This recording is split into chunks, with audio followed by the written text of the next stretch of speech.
Rajan sir, நீங்க தான் கடைசியா பேச போறீங்க. என்ன உங்களுடைய நாங்க உங்களோட பேச்சை கேட்கறதுக்கு பொறுமையா இருக்கிறோம். வாங்க. நன்றிங்க ஐயா.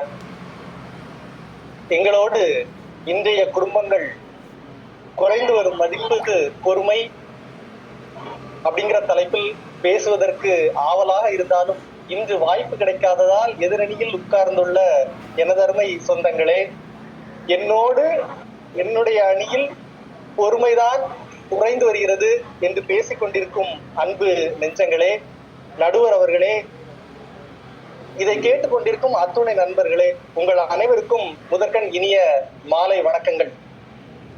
நடுவர் அவர்களே, இந்த வாழ்க்கையில இப்போ நாங்க பொறுமையை பத்தி பேசணும். ஆனா இத பேசுவதற்கு முன்னாடி ஏறத்தாழ 3 புயல்கள் அடிச்சு ஓஞ்சிட்டு போயிருக்கு. முதல்ல முத்துலட்சுமி புயல், இரண்டாவது அவர்களுடைய அணியிலிருந்து செல்வகுமார் அப்படிங்கிற காற்றாலை புயல், இப்படி விதவிதமா கிட்டத்தட்ட ஒரு 3 புயல் அடிச்சு ஓஞ்சிருக்கு. ஆனா அவர்கள் மறந்து போன விஷயம் என்ன அப்படின்னு பாத்தீங்க அப்படின்னா, குடும்பங்கள் பெரிய காரணம் அப்படிங்கிறது இந்த பெரிய பெரிய புயல்கள் இல்லை. வாழ்க்கையினுடைய சிறிய சிறிய பொறுமையின்மை மட்டும்தான் மனிதன் தன்னுடைய வாழ்க்கையை இழந்து வருவதற்கான காரணம். குடும்பங்களில் அந்த இன்பங்கள் குறைந்து வருவதற்கான காரணம் சின்ன சின்ன விஷயங்கள் தானே தவிர அந்த பெரிய புயல்கள் இல்லை. சொல்லும்போது ரொம்ப கோபமா சொன்னாங்க, இன்னைக்கு ஏராளமான குடும்ப நல வழக்குகள் இருக்கிறது, குடும்ப நல விவகாரத்தெல்லாம் போகுது, ஒழுக்கம் சரியில்லை அப்படின்னு சொன்னாங்க. நடுவர் அவர்களே, சென்ற தலைமுறையை எடுத்து பாத்தீங்க அப்படின்னா, எனக்கு தெரிஞ்ச வகையில நான் வளரும் போது சில சமயங்கள்ல சில மனிதர்கள் 2 வீடு வச்சிருந்தவங்க உண்டு. நீங்களே உங்களுடைய வயசுல பார்த்திருப்பீங்க. ஆனா இன்றைய குடும்பங்களில், இன்றைய தலைமுறையில் நீங்க அந்த மாதிரியான குடும்பங்களை உங்களால் காட்ட முடியுமா?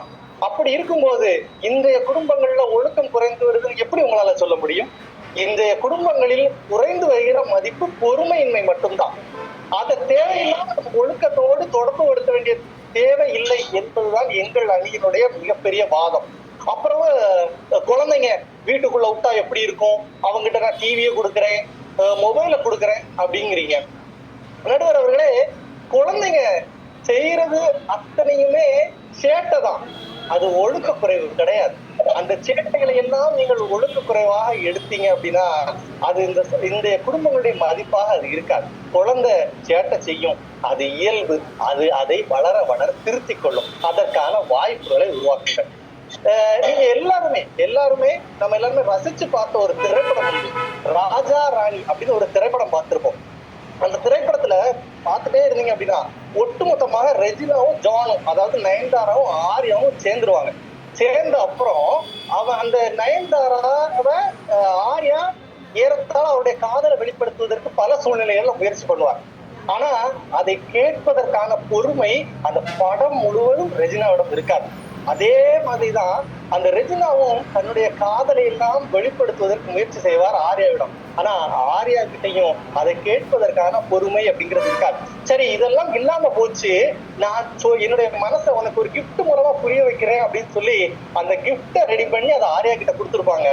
அந்த கிஃப்டை பிரிச்சு பார்ப்பதற்கான பொறுமை கூட ஆர்யாவுக்கு இருந்திருக்காங்க. அதேதான் இன்றைய குடும்பங்களும். நிறைய சந்தர்ப்பங்கள்ல ஏராளமான சின்ன சின்ன சின்ன நம்முடைய மதிப்பை இழந்து வருகிறோம் அப்படிங்கறதுதான் என்னுடைய மிகப்பெரிய முதல் வாதம். நடுவர் அவர்களே, அதே குடும்பங்கள்ல இல்லங்கள்ல தொடங்குற விஷயம் சிக்னல் வர வருது. நீங்க சிக்னல்ல பாத்துருப்பீங்க, எத்தனை பேர் பொறுமையாக கடைசி 5 நொடிகள்ல நிக்கிறாங்க. கடைசி 5 நொடிகள்ல மட்டும்தான் நடுவர்களே, இவங்கெல்லாம் நேரமின்மை, நேர ஒழுக்கம் இல்லாம வர முடியும் கிடையாது. வீட்டிலிருந்து இப்போ உள்ள இளைஞர்கள் சரியான சமயத்திற்கு அவங்க அட்டெண்டன்ஸ் வைக்கணும்.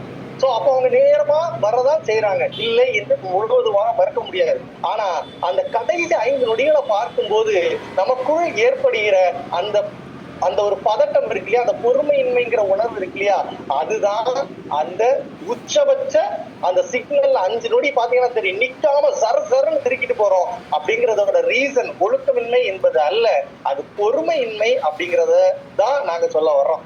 4வது, செல்வகுமார் அண்ணன் எடுத்துக்கோமே. செல்வகுமார் அண்ணன் வீட்டுல 2 குழந்தைங்க இருக்காங்க, சரிங்களா? இப்ப அண்ணன் வீட்டுக்கு போறாங்க. அண்ணன் வீட்டுக்கு போனதும் குழந்தைங்க ஓடி வருது அண்ணன் கிட்ட முன்னாடினா பழைய காலம்னா அந்த குழந்தைங்க ஒருவேளை சாக்லேட் கேட்டிருக்கும், இல்ல பண்டை இருக்கான்னு கேட்டிருக்கும். ஆனா இப்ப இந்த காலத்துல அந்த குழந்தைங்க என்ன கேட்கும்? அப்பா மொபைல் போன் கொடுப்பியாப்பா அப்படின்னு கேட்கும். நடுவர் அவர்களே, நான் தெளிவாக சொல்கிறேன், அந்த குழந்தைங்க உங்ககிட்ட மொபைல் கேக்குது இல்லையா, அண்ணன் உடனே அந்த மொபைலை எடுத்து கொடுப்பாங்களா, இல்ல தயவு செய்து ஒரு 10 நிமிடம் பொறு, அதற்கு அப்புறம் உனக்கு தாரேன் அப்படின்னு சொல்லிடுற தைரியம் எங்க அண்ணனுக்கு இருக்கா அப்படின்னு நான் கேட்கிறேன். எங்க அண்ணன் கண்டிப்பா அது கிடையாது. எங்க அண்ணன் கேட்ட உடனே எடுத்து கொடுக்கக்கூடிய மனநிலை தான். அப்போ கேட்ட உடனே கொடுக்குறோம் அப்படின்னா அந்த குழந்தைங்க பொறுமை இல்லாம தானே போகும். நீங்க நல்லா யோசிச்சு பாருங்க. நாங்க போன தலைமுறையில எங்க வீட்டுல என்னை கொண்டு எங்க அப்பா மீன் பிடிக்க விடுவாங்க. ஒரு மீன் ஒரு குளத்துல எனக்கு கிடைக்கிறதுக்கு 10 முதல் 15 நிமிடங்கள் எடுக்கும். அந்த 15 நிமிடங்கள்ல நான் கற்றுக்கொண்டது, மீன் எனக்கு கிடைக்கிறதுக்கு என்ன செய்யணுங்கிறது இல்ல, பொறுமையா இருந்தால் மட்டும்தான் மீன் கிடைக்கும் அப்படிங்கிறது. ஆனா இன்னைக்கு நம்ம அப்படியே பண்றோம். நம்ம குழந்தை கேட்டுச்சு, கேட்ட உடனே நான் போனை கொடுக்குறேன், 10 நிமிடம் பொறுமையாக அதை 10 நிமிடம் கழித்து தருகிறேன்னு சொல்லி கொடுங்க. அந்த இடத்துல நீங்க சொல்லி கொடுக்கிறது பொறுமை என்பது அந்த குழந்தைக்கு புரியும். ஆனா அதை நாம இன்னைக்கு இந்த இடத்துல விட்டுட்டோம். இன்னும் நிறைய விஷயங்களை நாம சொல்லிக்கிட்டே போலாம். ஷார்ட்ஸ், ரீல் அப்படின்னு மாறி போன உலகம். இன்னைக்கு இந்த இடத்துல இந்த பட்டிமன்றத்துல இணைந்து இருக்கக்கூடிய ஏறத்தாழ 40 குடும்பங்களையும் எடுத்துக்கோமே. இந்த 40 குடும்பங்களையும் இந்த ஏறத்தாழ 6 பேர் நம்ம பேசிக்கிட்டு இருக்கிறோம். 6 பேருக்கு 10 முதல் 15 நிமிடங்கள் பேசுவதற்கு ரொம்ப ஆசை. செல்வகுமார் சார், ஜானகி மேடம் எல்லாம் கொடுத்தீங்கன்னா நாங்கெல்லாம் கிட்டத்தட்ட அரை மணிக்கூர் கூட ஒரே நேரம் பேசுவதற்கு நாங்கள் தயார். ஆனா ஷார்ட்ஸாகவும் ரீலாகவும் மாறி போன வாழ்க்கையில நம்முடைய குடும்பங்களில் இதை கிட்டத்தட்ட 3 மணிக்கூர் ஓட்டினா இருந்து கேட்பதற்கான பொறுமை இருக்கிறதா அப்படிங்கிறதா கேள்வி. குரான்ல ரொம்ப ஒரு அருமையான ஒரு வார்த்தை வரும். இந்த உலகத்துல உதவி செய்பவர்களோடோ, இரக்கம் உள்ளவர்களோடோ, மன்னிக்கிறவர்களோடோ இறைவன் இல்லை. இன்னல்லா இஸ்பாபரின் அப்படின்னு சொல்லுவார். இந்த மனிதனிடம் இறைவன் எப்போது வருகிறார் அப்படின்னா பொறுமையானவர்களோடு இறைவன் இருக்கிறார்.